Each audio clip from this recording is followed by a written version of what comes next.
Paris, October 15th, 1917. Dawn. The air is cold. 12 French soldiers stand in formation, their rifles loaded, their orders clear. Before them stands the most famous woman in Europe, a dancer, a celebrity, a courtesan, a suspected spy. The officer offers her a blindfold. She refuses. He offers her a chair. She refuses. Witnesses would later claim she looked directly at the men assigned to kill her, calm, composed, defiant. Moments later, the command is given. The rifles fire, and just like that, Mata Hari is dead. The newspapers would call her the most dangerous spy of the First World War, the woman responsible for the deaths of thousands, the seductress who betrayed nations, the enemy hidden among Europe's elite. There is only one problem. More than a century later, many historians are still not convinced she was actually a spy. So who was Mata Hari? A master agent, a traitor, a survivor, or a convenient scapegoat during one of the darkest wars in human history?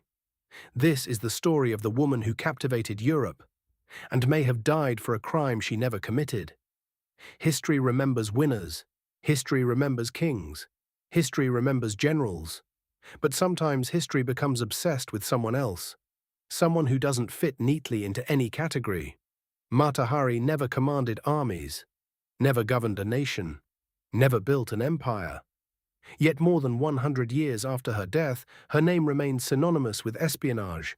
Movies were made about her, books were written about her, legends were created around her, and somewhere between those legends and the truth, the real woman disappeared. Today we're going to find her.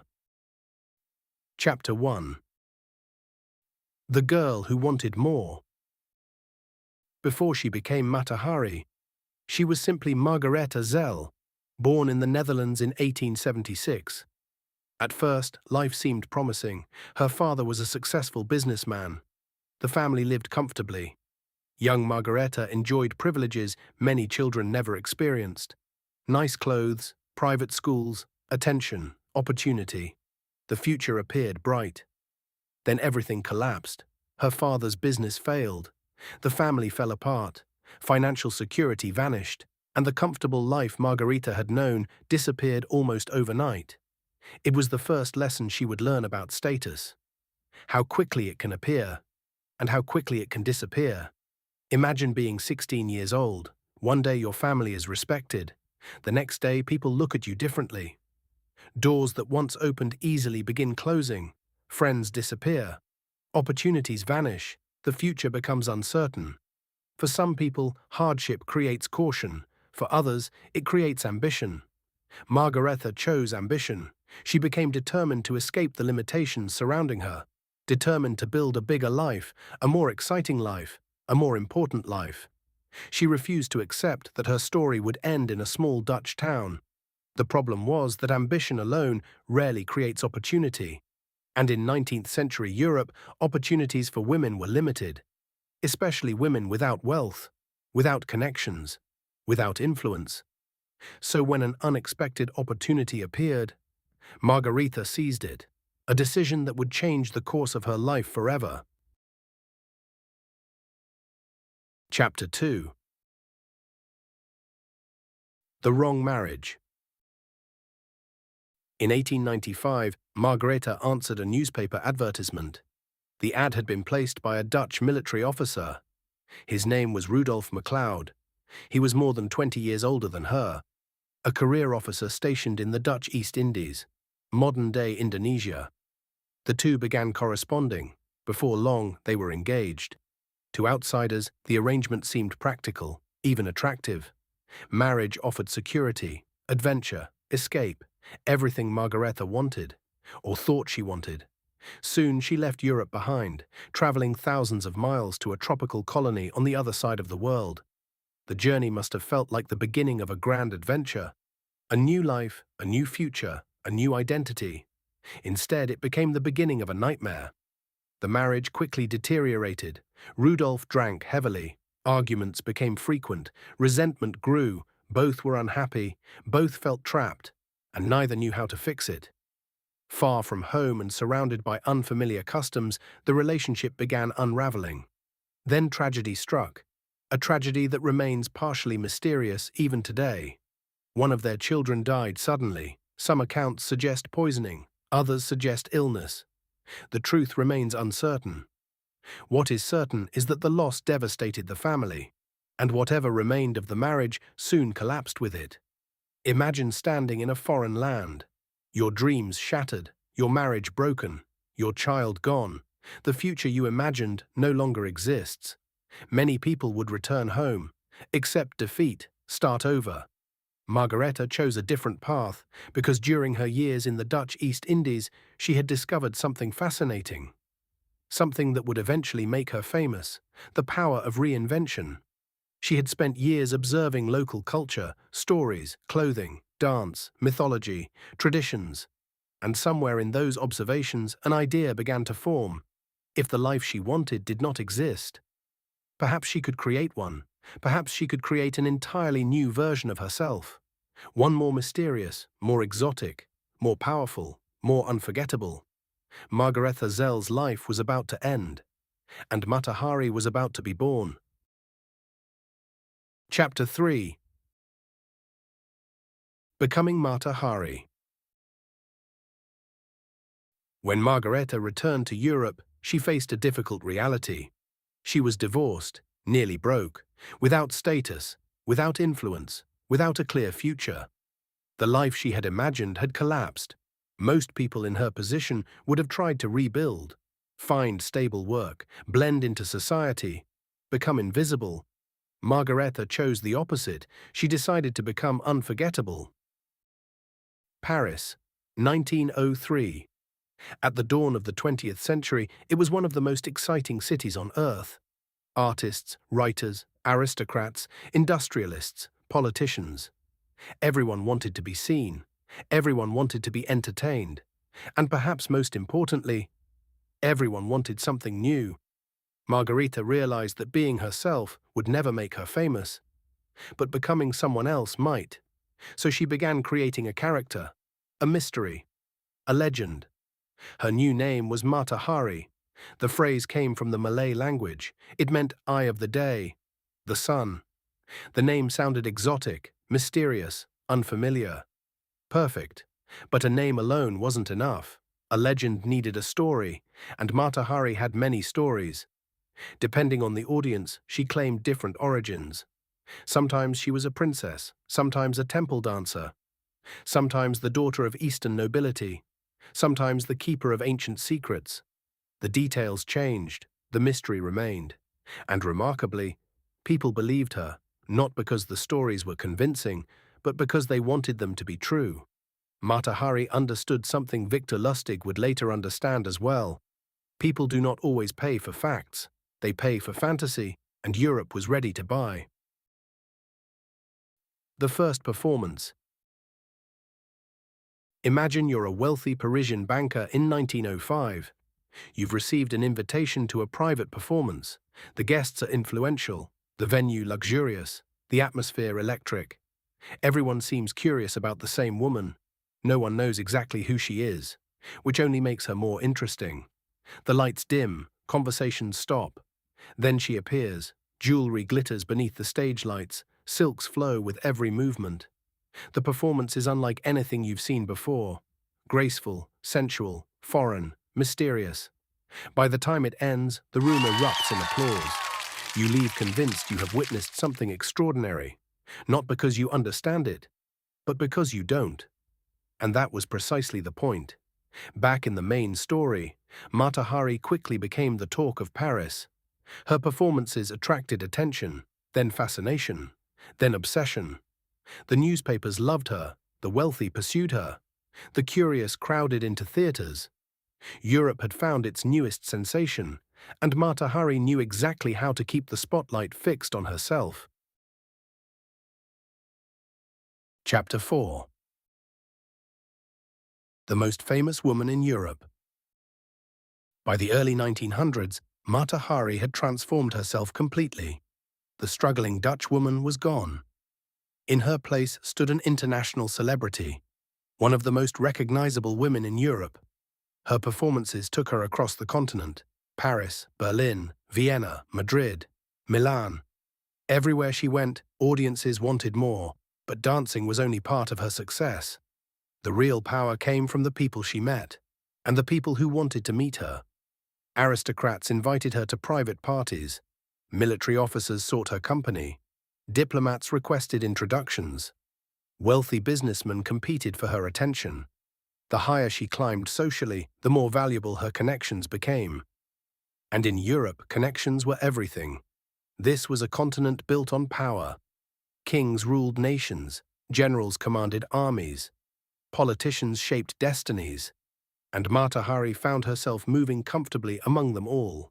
She became something rare, someone who could cross boundaries, someone who could enter rooms that others could not, someone who listened, observed, remembered. At the time, nobody viewed this as dangerous. She was a performer, a socialite, a celebrity. Nothing more. Or so they believed. The truth was that Europe itself was changing. Beneath the elegant parties and grand ballrooms, tensions were growing.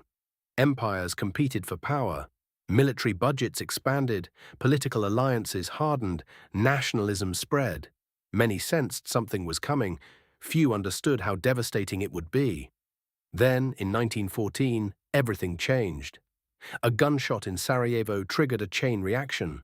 Within weeks, Europe was at war. Millions of soldiers marched toward battle. Borders closed, suspicion spread. Governments panicked, and suddenly the life Mata Hari had built became something very different. Because in peacetime, a woman with powerful friends is admired. In wartime, a woman with powerful friends becomes suspicious. The same access that once made her glamorous would soon make her dangerous. The same connections that opened doors would soon attract attention. And somewhere inside the intelligence agencies of Europe, men were beginning to ask questions. Who exactly was Mata Hari, and whose side was she really on? For years, Mata Hari had mastered the art of performance. She knew how to tell stories. She knew how to create illusions. She knew how to make people see what they wanted to see. But the world of espionage was different. In that world, a mistake could cost more than reputation. A mistake could cost your life. And soon, Mata Hari would find herself caught in a game far more dangerous than anything she had ever imagined. Chapter 5. A War of Shadows. When the First World War began in 1914, Europe transformed almost overnight. The elegant world Mata Hari knew started disappearing. The grand parties became smaller. Travel became more difficult. Suspicion became common. And trust became a luxury few could afford. Across the continent, governments became obsessed with one thing: information. Who knew what? Who was talking to whom? Who could be trusted, and who could not? The war quickly became unlike any conflict the world had seen before. Millions of men disappeared into trenches. Entire generations were swallowed by mud, artillery, and machine guns. Yet while soldiers fought on the battlefield, another war was unfolding behind the scenes. A war fought with secrets. A war fought with codes. A war fought with spies. Governments desperately wanted information: enemy troop movements, military plans, political negotiations, anything that might provide an advantage.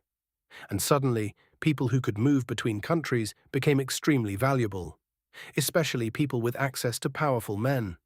People exactly like Mata Hari. She still traveled, still attended gatherings, still maintained relationships with military officers, diplomats, and wealthy businessmen. To intelligence services, that combination looked dangerous. A glamorous woman who crossed borders and knew important people on multiple sides of the war. Whether she intended it or not, she had become the kind of person spies often pretended to be. And soon, real intelligence officers started paying attention. Chapter 6. The Spider's Web. The story becomes complicated here, because this is where history begins to blur. Facts mix with rumors. Truth mixes with propaganda. And Mata Hari herself becomes difficult to understand. At some point during the war, German intelligence approached her. That much is generally accepted. The Germans even assigned her an agent number, H-21, a detail that would later become famous. But what happened next remains heavily debated. Some historians believe she accepted money from the Germans. Others argue she took the money, but provided little useful information. Some believe she attempted to play both sides. Others think she was never a serious intelligence asset at all. The deeper researchers investigate, the murkier the story becomes. What is clear is that Mata Hari found herself surrounded by intelligence officers. German intelligence, French intelligence, British intelligence. Everyone seemed interested in her, and everyone wanted something. Imagine the pressure. One wrong conversation, one wrong letter, one wrong meeting, and your life could be over. Yet Mata Hari continued moving through Europe, meeting powerful people, crossing borders, taking risks. Perhaps she believed she could control the situation. Perhaps she believed her charm could protect her. Many anti-heroes make the same mistake. They become so successful that they begin believing they are untouchable. The Watcher. Paris, 1916. A French intelligence officer sits alone inside a crowded cafe. Rain taps softly against the windows. A newspaper rests on the table. But he isn't reading. He's watching. Across the street, a familiar woman exits a hotel. Elegant, confident, unhurried. Mata Hari. The officer has spent weeks tracking her movements. Madrid, Paris, The Hague, back to Paris. Every journey creates more questions. Who is she meeting? Who is funding her travel? Why do military officers keep appearing around her? He watches her disappear into a waiting automobile, then closes his notebook. The problem is not what he knows. The problem is what he doesn't know. And during wartime, uncertainty can be more dangerous than proof. Back to the main story. As the war dragged on, intelligence agencies grew increasingly desperate. Casualties mounted, morale declined, pressure intensified. Governments wanted results. And when governments want results, they often look for enemies. Mata Hari was becoming an easy target. She was famous, foreign, independent, unconventional, and surrounded by rumors. Everything that once made her fascinating now made her suspicious. Then came the event that would seal her fate. French intelligence intercepted German communications. Within those messages appeared references to Agent H-21. The Germans were discussing an operative. An operative many investigators believed was Mata Hari. To French authorities, this looked like confirmation. The mystery was solved. The spy had been identified. The hunt could finally end. But there was a problem.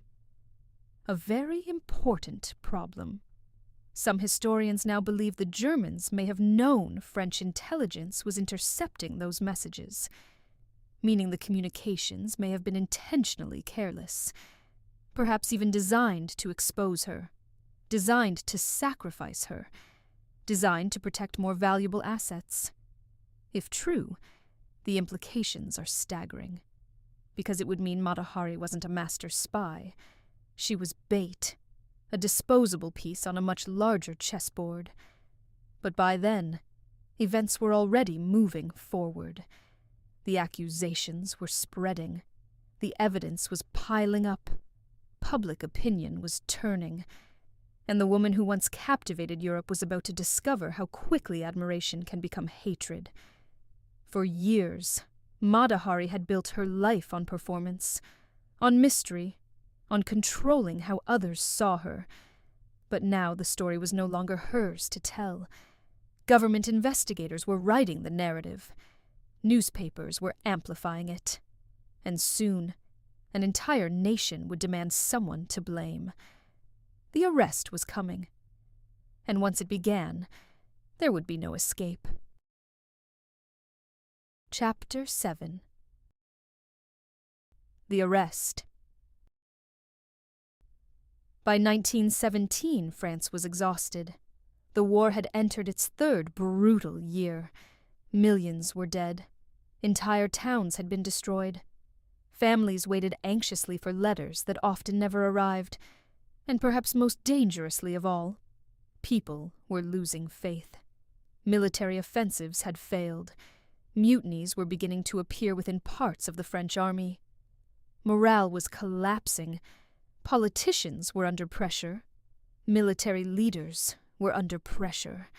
Intelligence agencies were under pressure. Everyone wanted answers. Everyone wanted victories.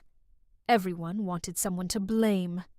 And into this atmosphere stepped Mata Hari, the famous dancer, the foreigner, the woman who knew generals, the woman surrounded by rumors, the woman linked to German intelligence. Whether guilty or innocent, she was becoming the perfect suspect. In February 1917, French authorities finally moved. Mata Hari was arrested in Paris. The glamorous celebrity who had once dined with Europe's elite suddenly found herself sitting inside a prison cell. The transformation was immediate. The newspapers turned on her. Friends disappeared. Former admirers fell silent. The woman once celebrated across Europe was now portrayed as a monster. Investigators accused her of causing the deaths of thousands of French soldiers, not through violence, not through warfare, but through information, secrets, betrayal. The accusation was devastating and almost impossible to disprove. Imagine hearing that claim. You are sitting alone in a prison cell. The government says you are responsible for military disasters. The newspapers repeat it. The public believes it.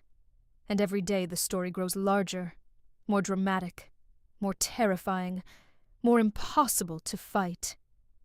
For Mata Hari, the nightmare had begun, but the worst was still ahead, because soon she would face trial, and the evidence against her would prove far stranger than anyone expected. Chapter 8. The Trial. The French government believed it had found a dangerous spy. The public expected justice. The newspapers expected headlines. The military wanted accountability. Everything seemed straightforward. Then the trial began, and suddenly things became complicated. Very complicated. The prosecution painted a dramatic picture. According to their version of events, Mata Hari was one of Germany's most valuable agents. A master spy, a seductive manipulator, a woman who used charm and relationships to obtain military secrets, a woman responsible for countless deaths. The story was powerful. The story was frightening. The story was exactly what wartime France wanted to hear. There was only one problem. The evidence was surprisingly weak. Modern historians who have reviewed the case often arrive at the same conclusion. The prosecution's claims were much stronger than its proof. Many accusations relied on assumptions, rumors, circumstantial evidence, interpretations, not hard facts. Did she accept money from German intelligence? Probably. Did she communicate with German officials? Yes. Did she sometimes exaggerate her own importance? Almost certainly. But none of those things automatically made her a master spy. In fact, many researchers now believe Mata Hari was remarkably ineffective as an intelligence agent. If she gathered information, it was often information that wasn't particularly valuable. If she worked as a spy, she appears to have been a mediocre one. Certainly not the super spy described by prosecutors. Yet the trial continued, and public opinion had already made its decision. The reporter. Paris, summer 1917. A journalist sits among the spectators, notebook in hand, listening carefully, watching every witness, every accusation, every reaction. The room feels tense, heavy, emotional. This is no ordinary criminal trial. The entire country seems invested in the outcome. As testimony unfolds, the reporter notices something strange. The prosecution speaks confidently, passionately, dramatically. But confidence is not evidence, and drama is not proof. Still, outside the courtroom, none of that seems to matter. The headlines have already been written. The public has already chosen its villain. The trial is determining punishment, not reputation. That verdict was delivered long ago. Back to the main story. One of the most devastating realities facing Mata Hari was that she had become larger than the facts, larger than the evidence, larger than the truth. She represented something, a symbol, a warning, a convenient explanation for a nation desperate to understand suffering. History is full of moments like this, periods of fear, periods of uncertainty, periods where societies search desperately for someone to blame. Sometimes the guilty are punished. Sometimes the convenient are punished, and sometimes the two are not the same. Even today, historians remain divided. Some argue Mata Hari knowingly worked for Germany. Others argue she was little more than an opportunist, a woman trying to survive, a woman caught between powerful governments, a woman who became useful only after her arrest.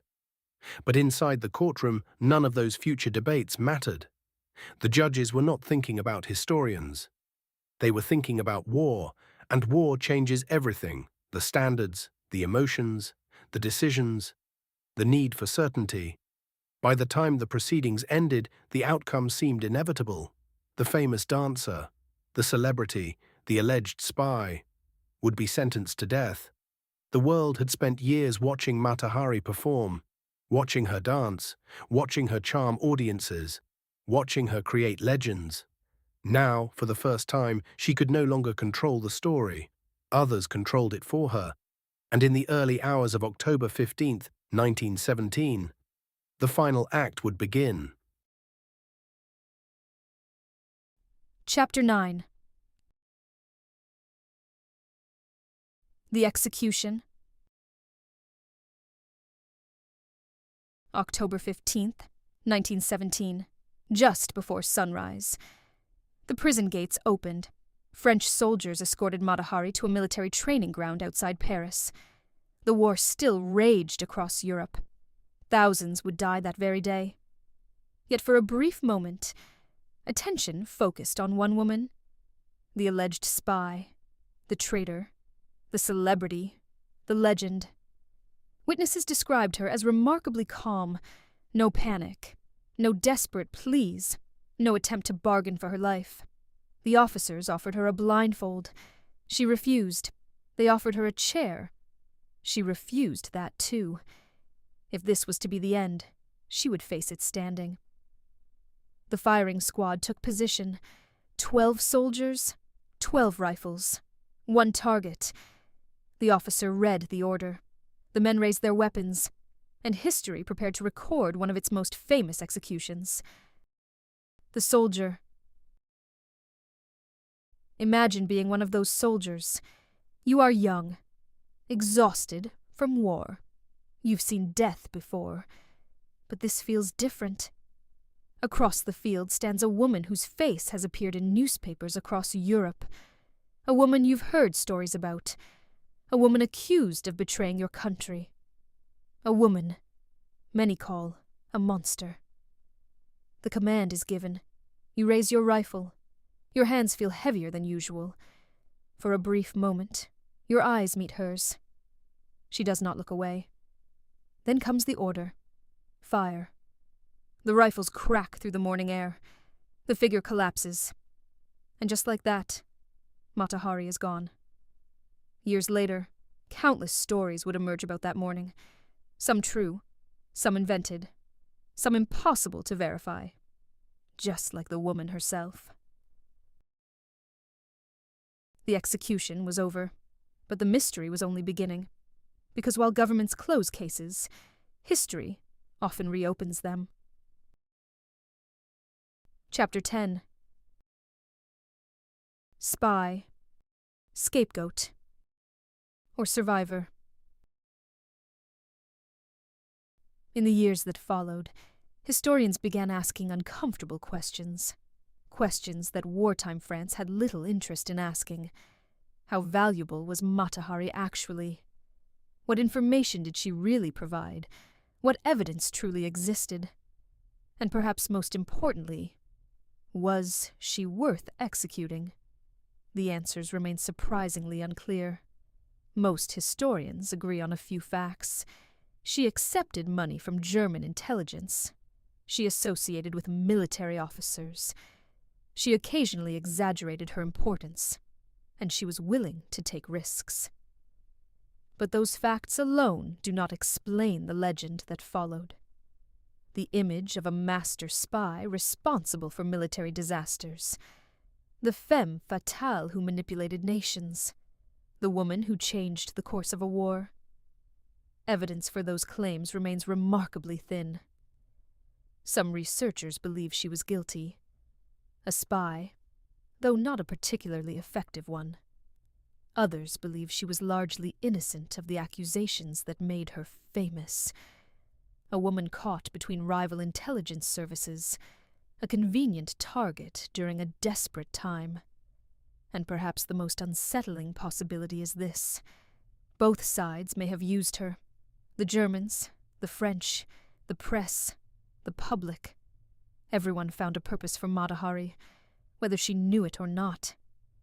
History loves simple stories, heroes, villains, patriots, traitors, but real people rarely fit those categories.